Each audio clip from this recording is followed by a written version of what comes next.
What's going on, everybody? Phil, California Underground. On today's episode, I want to talk about this bill that is coming through the legislature. It's AB 455. It's been making its rounds because at the last minute, they have done this process, which is called gut and amend. And it's a normal process here in the California legislature. So that's one thing I want to start off and talk about what this gut and amend is. And it's also something I'd like to ask Kevin Kiley about tomorrow. Subtle plug that tomorrow he'll be on at 10 a.m. same time, or 10 a.m. here on YouTube. So if you want to tune in for that as well.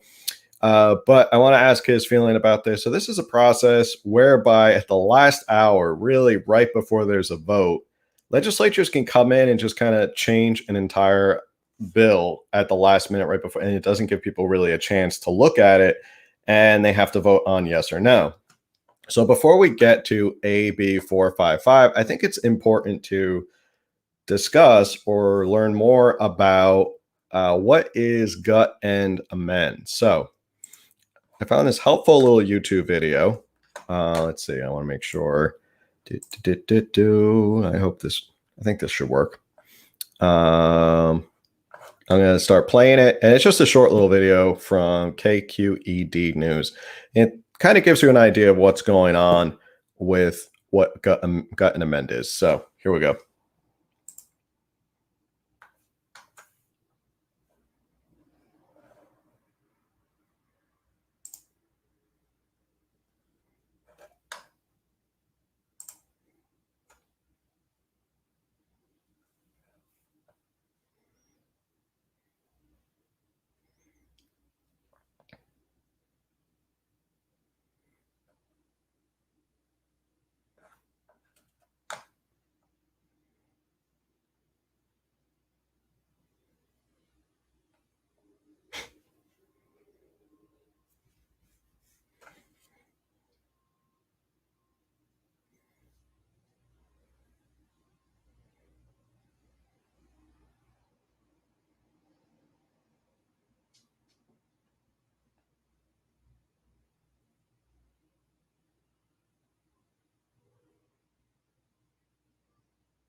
So that's a kind of tongue-in-cheek. Oh, nobody heard anything? Okay, let's try this again.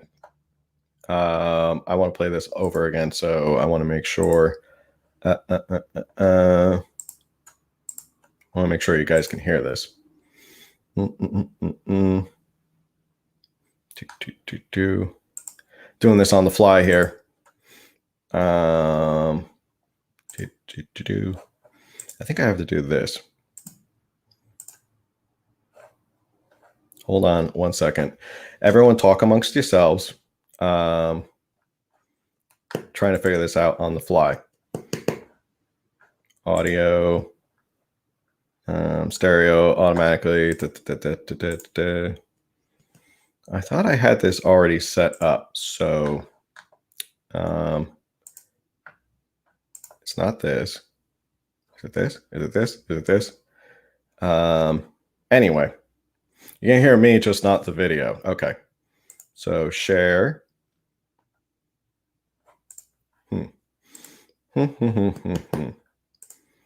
This is kind of embarrassing. I've done this before, and I don't know why it's not doing this now.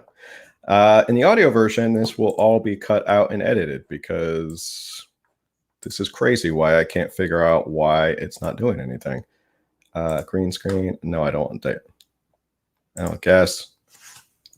Audio avatars. Automatically add. Yes, that's what I want. Okay. Is it this? Why is it not doing it? Huh. That is really weird because it's done it before, so I don't know why all of a sudden it doesn't want to work. Let's see. Do I have to do this? Edit name? No, that's not what I want. Anyway, that stinks because let's see. Share screen. This is what I want, right?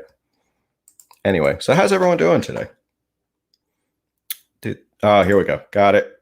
Figured it out. Got it. Everyone, we figured it out. Okay. Gonna try this again. That was the issue. Let's try it one more time. This time, I think you'll be able to hear it. So, when time's running out for passing bills in the legislature, the time is just right for the Gut and Amend Favor Maker Extreme. If you want your very own perk, tax credit, or giveaway, the Gut and Amend Favor Maker Extreme is for you. Just take an existing piece of legislation, tear out the guts, and fill it with whatever you want. Got a thing for selling kangaroo skins? Use Gut and Amend to cleanly eviscerate an existing bill, then change it into a bill that is friendlier to the kangaroo skin lobby. What's not to like? With Gut and Amend, the possibilities are endless. Turn a bill about absentee voting into a bill that gives raises to prison guards. Why not gut legislation about community colleges and turn it into legislation about NFL stadiums? So if you're a lobbyist, lawmaker, or interest group, why would you use Gut and Amend? Because it's easy and, used correctly, secretive. Pulling a last-minute switcheroo right before the legislative session ends is one way to keep the public out of your business. Pass legislation without the people even knowing about it. What they can't see, they can't complain about. Sure, once in a while lawmakers say they'll put a stop to Gut and Amend, but it's still here. Just look at these actual bills made with the Gut and Amend Favor Maker Extreme. Gut and Amend. Hurry, get yours before the legislative session ends. Available next legislative session as well. Transparency not included. So yeah, that's a quick little video about Gut and Amend. So if you're not sure about what Gut and Amend is, that's a little bit of a preview. And at the last minute, a lot of these legislatures can change things around. Now, there is more of a process that it has to be sort of germane to the legislature or the legislation that is going to be passed. So you can't just say like, hey, we're going to do this, or in this case, I mean, it's about transportation and it's about toll roads, and now all of a sudden they're adding in COVID vaccine stuff. Usually it has to be sort of germane to what is happening in the legislation. However, the reason that it does pass is because the people, the speaker or the president pro temp of the Senate, can just waive the rules and say, nah, it's fine. We don't really need to abide by those rules. And it's used pretty often and pretty willingly, that waiver. Because why not? They want to keep that legislative ability going, and they also want to get these things through. So now why all of a sudden did they put it into this transportation bill? I mean, the transportation bill was really about Bay Area Toll Authority. Now all of a sudden they're adding something that has really nothing to do with Bay Area Toll Authority. So this is from the California Globe. AB 455 by Assemblywoman Buffy Wicks of Oakland. So she authored the bill, most likely because it's Bay Area, to designate transit-only traffic lanes on the San Francisco-Oakland A Bridge in consultation with the Department of Transportation. Gut and amend bills can be particularly insidious. This secretive process often leaves lawmakers, as well as the public, little or no time to review entirely new legislation dropped into an old bill. And usually the subject of the legislation has nothing to do with the bill's previous legislative issue. So usually it doesn't, but it's supposed to based on the rules. But again, legislators want to get their special interests and they want to get their bills passed at the last minute because they don't want people to see what's really being put into these bills. And it's really, I mean, it's one of the worst abuses of power of our legislature is to see a bill, see it online, see it go through the process, follow that bill. And then at the last minute, they try and insert something and they're going to vote on it. And a lot of times lawmakers don't really think about it. They just kind of go with it. So, like it says, the article goes on to say, gut and amend typically happens with budget issues and heavy special interest legislation. Lawmakers have complained loudly for years that the gut and amend process has been grossly abused by whichever party is in power. Sources say they don't know if this bill will come to fruition or not. So there's been a number of amendments, and Amendment 3 is where the real crazy stuff starts to happen.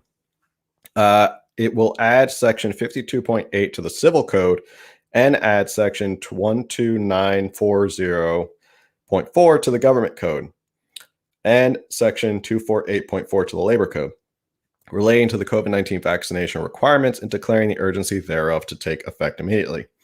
Now, Amendment 552.8, notwithstanding any other law, an establishment as defined in subdivision B shall require each person who is eligible to receive the COVID-19 vaccine who seeks to enter the indoor facilities of that establishment to show proof to an employee or authorized agent of the establishment that the person has been vaccinated against COVID-19.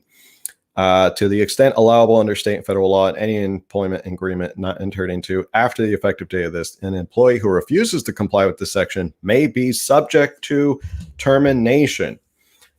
Now, whether this is going to pass or not, it is scary that this is the thought of our legislatures in California.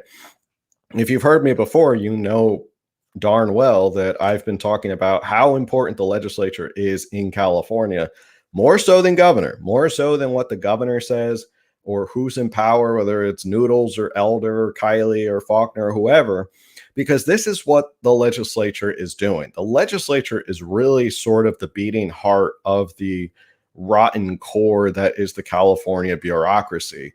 And they get away with this stuff. And as a Democratic supermajority, they get away with a lot more stuff. That's something else I know I want to talk to Kevin Kiley about tomorrow, is how much they really get away with because there's no checks and balances on them right now. So this is really full force. This is really full force. This is no longer, we're going to let private businesses decide what they want to do. We're going to kind of recommend it. It is now at the state level, they're going to require businesses to have vaccine mandates for their employees. And the scary thing is that if you do not comply, you could be fired.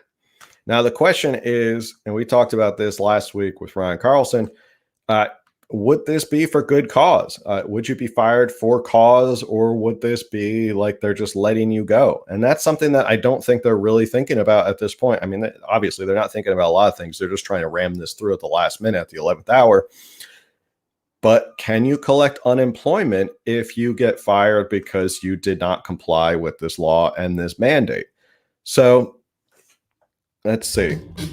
The article goes on to say, talks about how it would not get through the committee process. It's now all of a sudden. So what happens? Let's back up a little bit more even. So the legislature, state legislature, not Congress, as Kevin Paffrath thought that's what it was called, the state legislature up in Sacramento.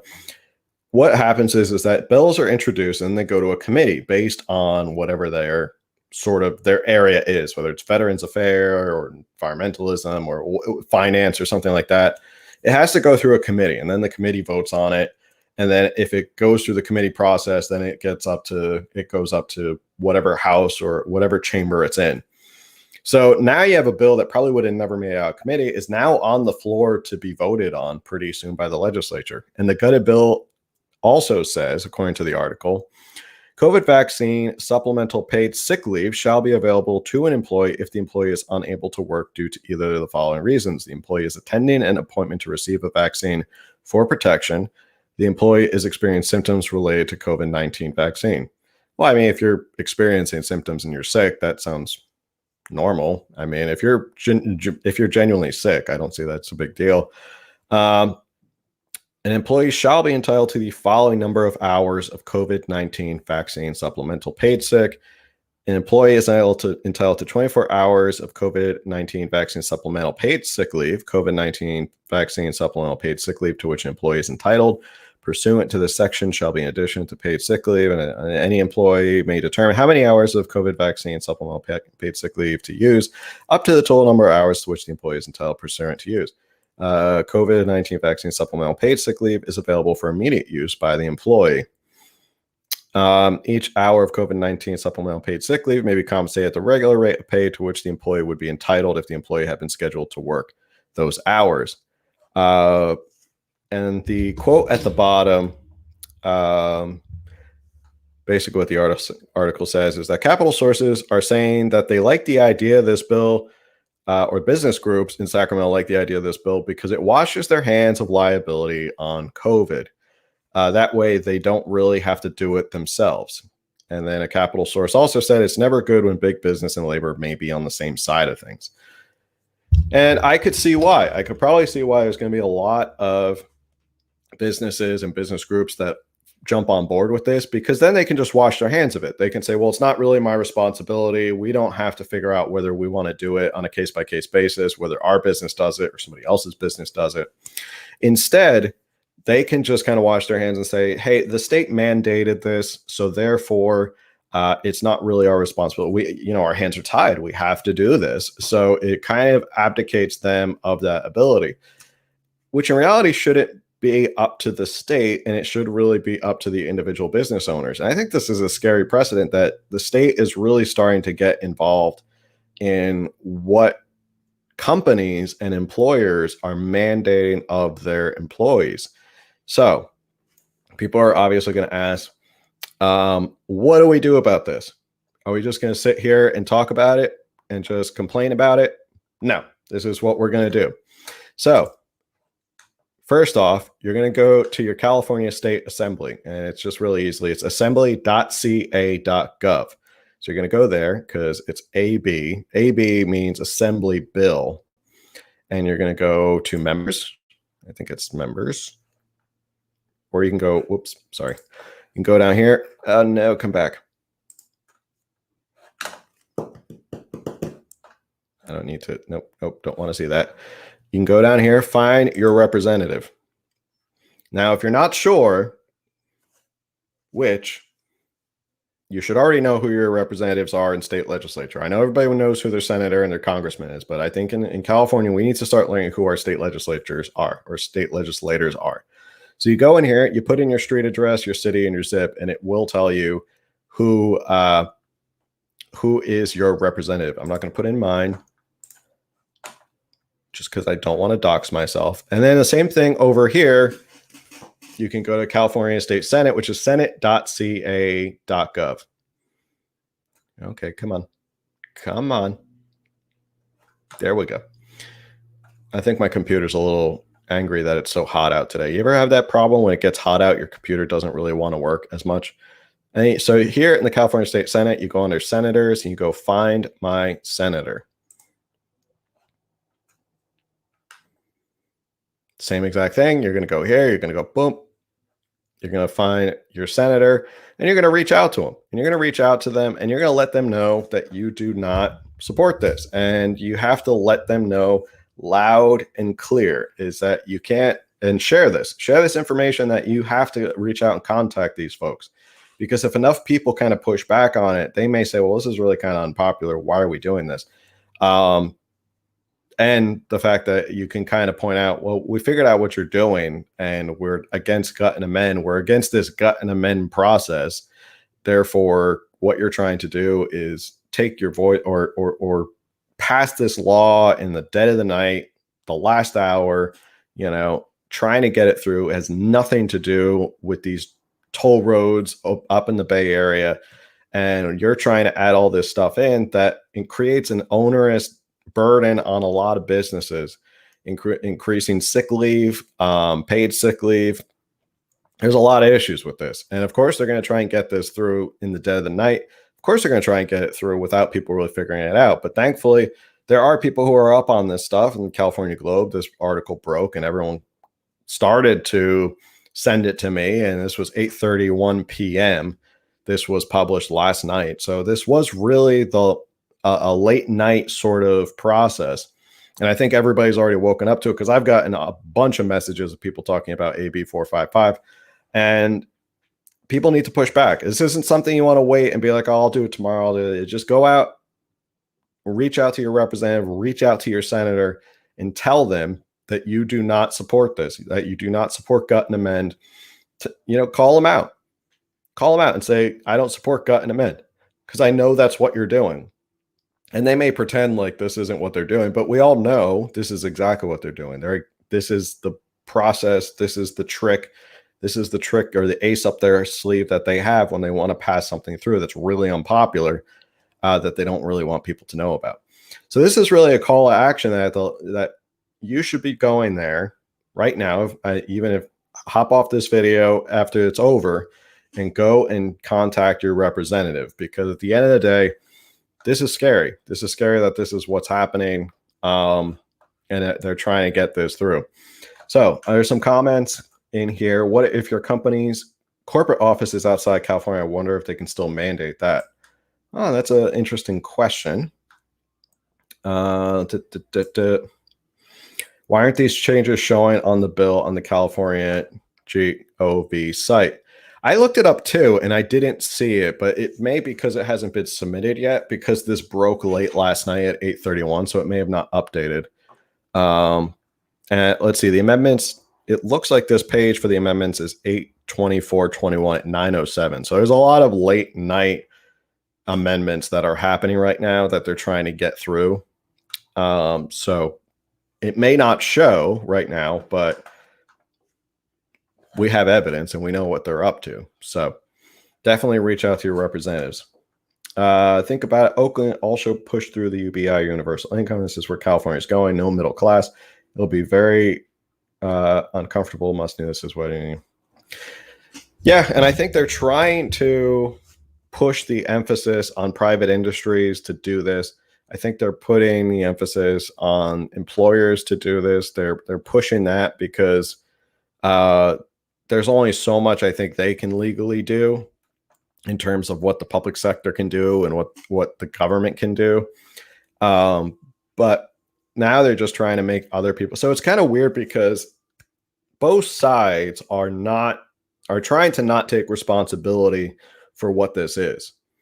And one side, which is the businesses, are trying to say, well, I'm going to wash my hand of this. I don't really want to make the decision on my own. So what I'm going to do is I'll let the state make the decision and then force my hand, and then I can't really do anything. And the state, on the other hand, doesn't really want to do it on their part. So they're going to make the employers do it. So it's kind of like they're working together to make this happen. So in that terms, bottom line, go out, reach out to your state representative, your state legislature, and your state senator, and let them know, point blank. Tell them it's abuse of power. This gut and amend is disgusting. We don't believe in it, and just let them know, because there may be enough political pressure that they may decide to back off of this. Second thing I want to talk about while everyone is here is I want to give a little bit of a rundown from the governor debate. We can watch a couple of these videos. I had pulled these up from KCRA News. So this is, let's see. I don't want to show the full thing, because if you watched last night, then you know exactly what happened. But there were some highlights. One of the highlights, which I wasn't able to find on YouTube, was one of the things was Kevin Paffrath. Obviously, the Mississippi River pipeline is something that has been talked about and joked about, even though we have the idea of desalination plants.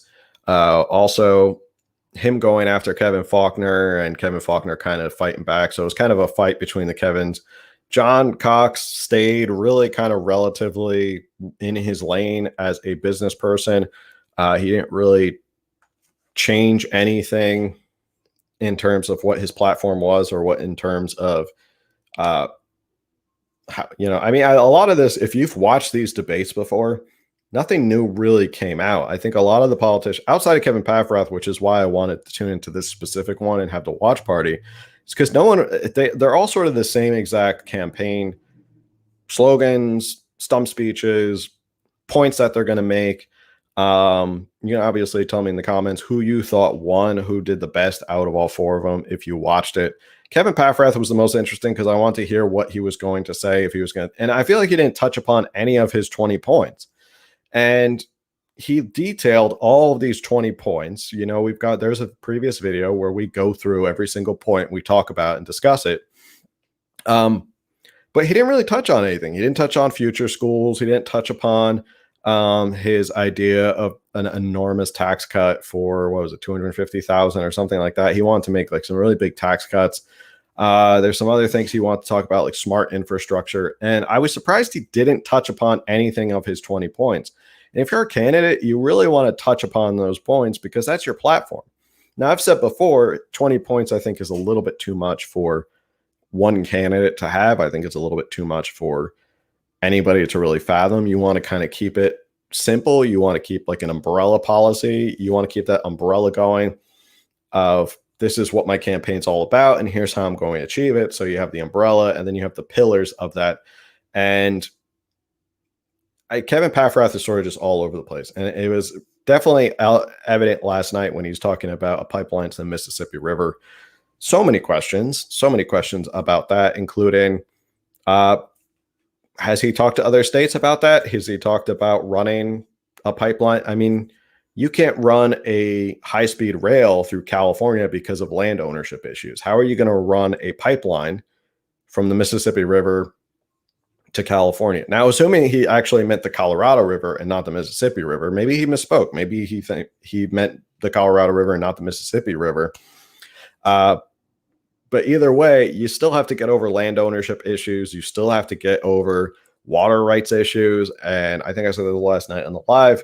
Water rights is a big thing. All right. I worked on a case once, an appellate case, and I didn't think water rights was that complicated. But boy, water rights is a complicated matter. And people spend millions of dollars to fight over water in California. So it's not like you can just start building a pipeline and just go take the water from the Colorado River. You have to talk to whoever you're getting the water from. There's riparian rights. Who's getting that water? Who's downstream from that water? Who's using the water? Who has prior use of that water? You have to talk to the states about it. So there's a lot of issues in terms of stuff that I don't think he's really thought out. And that's one of those crazy ideas. Even assuming if it's just the Colorado River, it's still a lot of ownership, land ownership, water rights, right? Getting across how many states. Even Mississippi, you're talking about 2,000 miles of a pipeline. And who's going to pay for that? And how are you going to work with the different states to do that? Do I think there's a better solution? I think there's better solutions right here. I think we could try desalination. I think we could work on getting those plants up and running. I know that some people say they're really bad for the environment, but you know what else is bad for the environment is a lot of wildfires and smoke getting into the air, burning down houses and stuff like that. So it's kind of a risk-benefit analysis. I don't think there's going to be a perfect solution to water outside of we just have to figure it out. I know that people have said Israel is very good at doing desalination. So I don't know, maybe we look to Israel and figure out desalination. But there's a whole body of water next to us, and I think we should probably figure out how to use that as well. Not a pipeline to the Mississippi River. And overall, I think I was expecting Kevin Paffrath to come in with some radical ideas. I didn't expect him to come in with such radical ideas. And at the end of the day, I don't know if he swayed any voters. He kept saying he was like a JFK style Democrat, which unless you were born in like 1940s, not many people really know what a JFK style Democrat is. I guess you're saying you're like a moderate Democrat, or what would today be considered like a moderate Republican, but there are moderate Republicans in the race right now. So why would you say you're a JFK style Democrat? So I was expecting more of his, maybe to get his vision out there and get people interested in his platform. Not that I'm, personally voting for the guy or rooting for him. I just thought it'd be interesting to share his ideas with people and see what they said. If I had to give him a grade, I don't think he did really that well. Maybe I gave him a C. I mean, maybe it's his first political debate. He didn't really know what was going on. He's not as smooth as the other guys who've done political debates. Like I said, John Cox kind of stayed in the same lane that he always does, which is, I'm a businessman. We need to get politics out of this and stop the politics up in Sacramento. He says that all the time, even though he doesn't really provide any like solid policy answers. He just says, well, the only way, and he always has his glasses, and he's always like, the only way to stop it is we have to get rid of the politicians in Sacramento and put businessmen like me in there. So he's kind of like, a one-trick pony at this point, a broken record. Kiley, I thought was the most calm, cool, and collected out of all of them. He still talked a little fast, but I think he was the most calm, cool, and collected out of all of them. And he had good answers. And I think you could tell that he wasn't deferring to his normal answers, which is what a lot of the candidates did. He did respond to like stuff that Kevin Paffrath said. He was very good about pointing out what the other candidates said. So he seemed very calm, cool, and collected about everything, was able to articulate his points well. Kevin Faulkner, it was nice to see a little bit of fire from Kevin Faulkner. I don't think he always comes off as like the super nice guy. But for him to kind of call out Kevin Paffrath and say, like, this isn't time for on-the-job training, especially from a YouTuber, I was like, whoa, that's crazy. But that's it. That's really my wrap up from the debate. Let me know in the comments if you thought anybody else did better, or maybe I'm wrong. Maybe you can disagree with me on that. I don't know if there's going to be another debate. I'm sure there will be more debates coming up. If there are more debates, I think this time we'll probably do it on YouTube, and maybe have some more people, maybe have some guest hosts. Maybe we'll do the drinking game again. So yeah. Anyway, that's it for today. I wanted to go over those two things. Thank you for tuning in as always. So AB455, make sure you go and contact your state representatives. Go contact your state senators. Go contact your local representatives and tell them you are against this and that you don't want this for California, and give them enough pushback so that they hopefully back down about this. With that said, thank you everyone for tuning in. Tomorrow morning at 9 or 10 a.m. is going to be Kevin Kiley. He's going to hop on, and yeah, that's basically it. I'll see you guys on the next one.